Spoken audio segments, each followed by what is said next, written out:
ನಮಸ್ಕಾರ ಕರ್ನಾಟಕ. ಭಾರತದ ರಾಜಕಾರಣದಲ್ಲಿ ಚುನಾವಣೆಗಳೆಂದರೆ ಕೇವಲ ಮತದಾನವಲ್ಲ, ಅದೊಂದು ಅಂಕಿ ಅಂಶಗಳ ಮಹಾಯುದ್ಧ. ಈ ಯುದ್ಧದ ಫಲಿತಾಂಶಗಳನ್ನು ಮೊದಲೇ ಅಂದಾಜಿಸುವಲ್ಲಿ ಹೆಸರುವಾಸಿಯಾದವರು ಆಕ್ಸಿಸ್ ಮೈ ಇಂಡಿಯಾ ಮುಖ್ಯಸ್ಥ ಪ್ರದೀಪ್ ಗುಪ್ತಾ. ಇತ್ತೀಚೆಗೆ ಪ್ರದೀಪ್ ಗುಪ್ತಾ ಅವರು ನೀಡಿರುವ ಒಂದು ಹೇಳಿಕೆ ದೇಶಾದ್ಯಂತ ಸಂಚಲನ ಮೂಡಿಸಿದೆ. ಹೌದು, 2034ರವರೆಗೆ ಕೇಂದ್ರದಲ್ಲಿ ಬಿಜೆಪಿಯನ್ನು ಸೋಲಿಸಲು ಯಾರಿಂದಲೂ ಸಾಧ್ಯವಿಲ್ಲ. ಇದು ಅವರ ಸ್ಫೋಟಕ ಭವಿಷ್ಯ. 2024ರ ಲೋಕಸಭಾ ಚುನಾವಣೆಯಲ್ಲಿ ಬಿಜೆಪಿ ನಿರೀಕ್ಷಿತ 400 ಪಾರು ಸಾಧಿಸದಿದ್ದರೂ ಮೈತ್ರಿ ಸರ್ಕಾರದ ನಡುವೆಯೂ ಬಿಜೆಪಿ ದರ್ಬಾರ್ ಮುಂದುವರಿಯಲಿದೆ ಎಂಬುದು ಇವರ ವಾದ. ಹಾಗಾದರೆ ರಾಹುಲ್ ಗಾಂಧಿ ಅವರ ಏಳಿಗೆ ಮತ್ತು ವಿರೋಧ ಪಕ್ಷಗಳ ಒಗ್ಗಟ್ಟಿನ ನಡುವೆಯೂ ಬಿಜೆಪಿ ಹೇಗೆ ಗೆಲ್ಲುತ್ತಲೇ ಇರುತ್ತದೆ? ಪ್ರದೀಪ್ ಗುಪ್ತಾ ಅವರ ಈ ಲೆಕ್ಕಾಚಾರದ ಹಿಂದಿರುವ ಆ ಪೊಲಿಟಿಕಲ್ ಜನರೇಷನ್ ಸೀಕ್ರೆಟ್ ಏನು? ಇಂದಿನ ನಮ್ಮ ಈ ವಿಶೇಷ ವಿಶ್ಲೇಷಣೆಯಲ್ಲಿ ನಾವು ಇದನ್ನು ಸವಿಸ್ತಾರವಾಗಿ ಚರ್ಚೆ ಮಾಡೋಣ. 20 ವರ್ಷಗಳ ಕಾಲಚಕ್ರ, 1977 ಮತ್ತು 2034ರ ಹೋಲಿಕೆ. ಪ್ರದೀಪ್ ಗುಪ್ತಾ ಅವರ ಈ ಭವಿಷ್ಯ ಕೇವಲ ಗಾಳಿಯಲ್ಲಿ ಗುಂಡು ಹೊಡೆದಂತಲ್ಲ, ಅವರು ಇದಕ್ಕೆ ಐತಿಹಾಸಿಕ ಆಧಾರವನ್ನು ನೀಡುತ್ತಾರೆ. ಭಾರತದಲ್ಲಿ ರಾಜಕೀಯ ತಲೆಮಾರು ಅಥವಾ ಪೊಲಿಟಿಕಲ್ ಜನರೇಷನ್ ಎನ್ನುವುದು ಸಾಮಾನ್ಯವಾಗಿ 2 ದಶಕಗಳ ಕಾಲ ಇರುತ್ತದೆ. 1952ರಿಂದ 1977ರವರೆಗೆ ದೇಶದಲ್ಲಿ ಕಾಂಗ್ರೆಸ್ನ ಏಕಚಕ್ರಾಧಿಪತ್ಯವಿತ್ತು. ಅಂದು ಕಾಂಗ್ರೆಸ್ ಅನ್ನು ತಡೆಯುವವರು ಯಾರೂ ಇರಲಿಲ್ಲ. ಅದೇ ರೀತಿ 2014ರಲ್ಲಿ ಶುರುವಾದ ಮೋದಿಯವರ ಯುಗವು 2034ರವರೆಗೆ ಮುಂದುವರಿಯುವ ಸಾಧ್ಯತೆ ಇದೆ.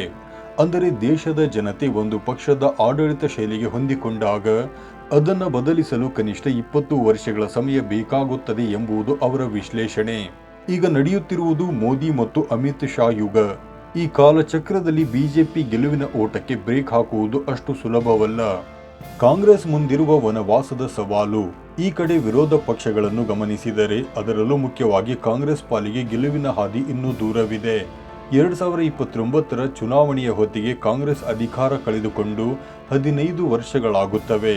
ಆದರೆ ಕಳೆದುಕೊಂಡ ಜನಬೆಂಬಲ ಮತ್ತು ವಿಶ್ವಾಸವನ್ನು ಮರಳಿ ಪಡೆಯಲು ಕನಿಷ್ಠ 5ರಿಂದ 10 ವರ್ಷಗಳ ತೀವ್ರ ಶ್ರಮದ ಅಗತ್ಯವಿದೆ.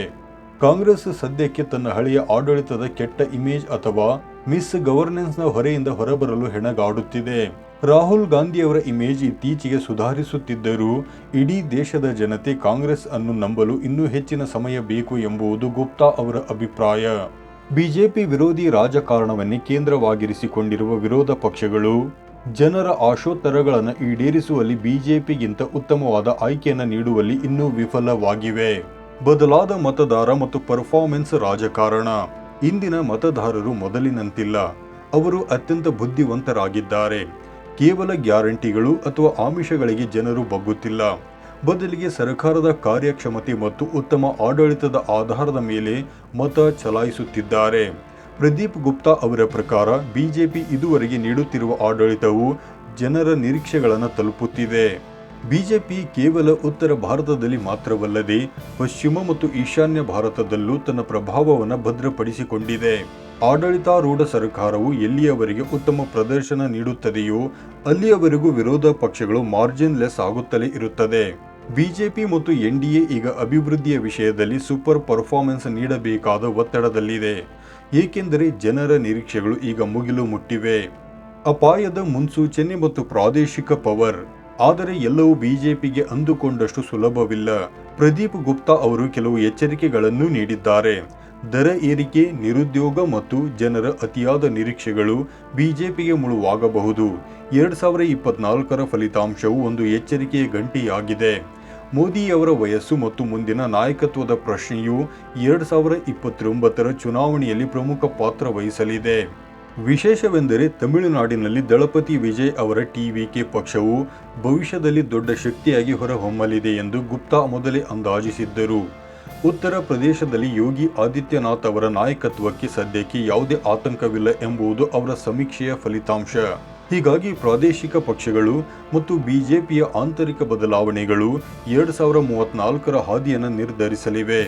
ಒಟ್ಟಾರೆಯಾಗಿ ಹೇಳುವುದಾದರೆ ಪ್ರದೀಪ್ ಗುಪ್ತಾ ಅವರ ಭವಿಷ್ಯವಾಣಿಯು ಬಿಜೆಪಿಗೆ ಸುವರ್ಣ ಯುಗದ ಭರವಸೆ ನೀಡಿದ್ದರೆ ವಿರೋಧ ಪಕ್ಷಗಳಿಗೆ ಸುದೀರ್ಘ ಹೋರಾಟದ ಎಚ್ಚರಿಕೆ ನೀಡಿದೆ. 2024ರಲ್ಲಿ ಪ್ರದೀಪ್ ಗುಪ್ತಾ ಅವರ ಸಮೀಕ್ಷೆ ಸ್ವಲ್ಪ ಮಟ್ಟಿಗೆ ತಪ್ಪಾಗಿದ್ದು ನಿಜ. ಆದರೆ ಅದಕ್ಕೆ ಅವರು ಸಾರ್ವಜನಿಕವಾಗಿ ಕ್ಷಮೆ ಕೇಳಿದ್ದೂ ಹೌದು. ಆದರೆ ಅವರ 90% ಸಮೀಕ್ಷೆಗಳು ಇದುವರೆಗೆ ನಿಜವಾಗಿವೆ. 2034ರವರೆಗೆ ಬಿಜೆಪಿಯ ಅಶ್ವಮೇಧ ಕುದುರೆಯನ್ನು ತಡೆಯಲು ಯಾರಿಂದ ಸಾಧ್ಯ? ವಿರೋಧ ಪಕ್ಷಗಳು ತಮ್ಮ ತಪ್ಪುಗಳನ್ನು ಸರಿಪಡಿಸಿಕೊಂಡು ಮತ್ತೆ ಪುಟಿದೇಳುತ್ತವೆಯೇ? ಇದೆಲ್ಲವನ್ನು ಕಾಲವೇ ನಿರ್ಧರಿಸಬೇಕು. ವೀಕ್ಷಕರೇ, ನಿಮ್ಮ ಪ್ರಕಾರ ಪ್ರದೀಪ್ ಗುಪ್ತಾ ಅವರ ಈ ಭವಿಷ್ಯ ನಿಜವಾಗುತ್ತಾ? 2034ರವರೆಗೂ ಬಿಜೆಪಿ ಆಡಳಿತ ಮುಂದುವರಿಯುತ್ತಾ? ನಿಮ್ಮ ಅನಿಸಿಕೆಗಳನ್ನು ಕಮೆಂಟ್ ಬಾಕ್ಸ್ನಲ್ಲಿ ಹಂಚಿಕೊಳ್ಳಿ. ಇಂತಹ ಮತ್ತಷ್ಟು ಆಳವಾದ ರಾಜಕೀಯ ವಿಶ್ಲೇಷಣೆಗಳಿಗಾಗಿ ನಮ್ಮ ಚಾನಲ್ ಅನ್ನು ಸಬ್ಸ್ಕ್ರೈಬ್ ಮಾಡಲು ಮರೆಯಬೇಡಿ. ಧನ್ಯವಾದಗಳು.